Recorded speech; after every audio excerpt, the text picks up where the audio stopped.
Hello. So for this time, I'm going to demonstrate the Q-learning implementation. I will promise to keep it very short, and because my machine speed is kind of slow, so I do apologize at the beginning. So basically, the code was written in Python, and to visualize. The grid world, I used this take inter. So let me run the application and move this here. So this is my grid world application.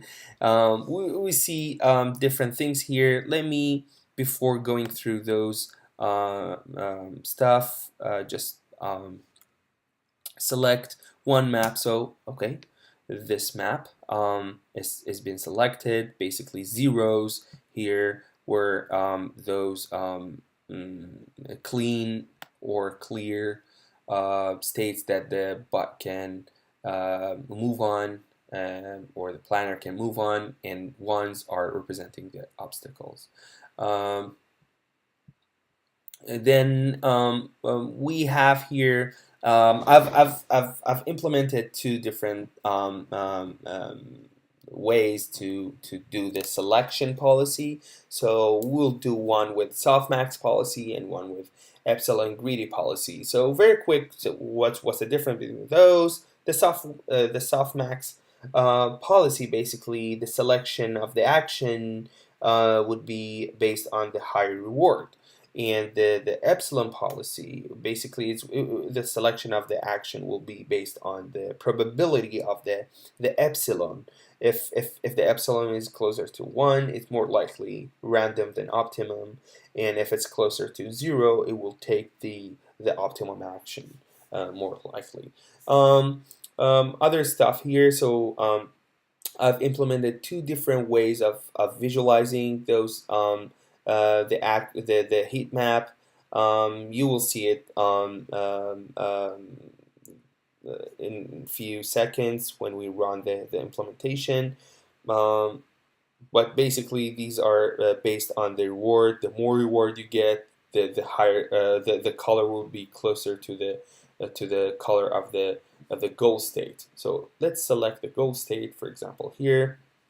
And before we start, we always can change the alpha parameter, which is the learning rate. And if it's, for example, if it's closer to 0, we can select it to 0. If it's closer to 0, the Q values won't be updated. If it's 1, it means that the updating rate will be happening very quick.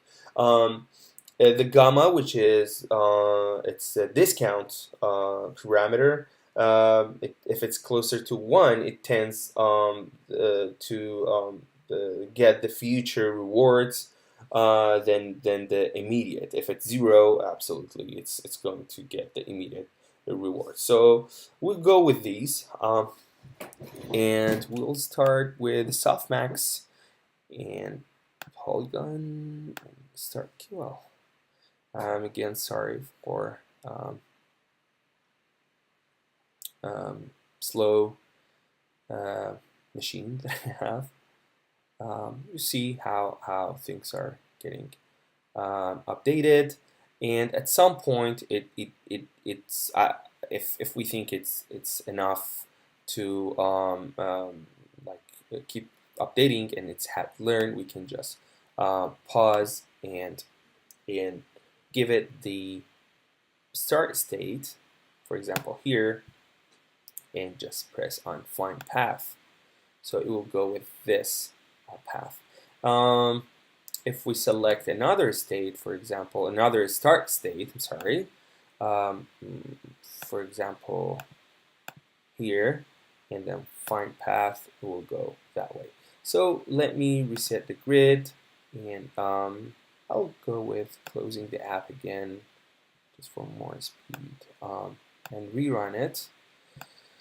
And this time I will go with the same map so we can see the difference between the selecting different uh, selection policies.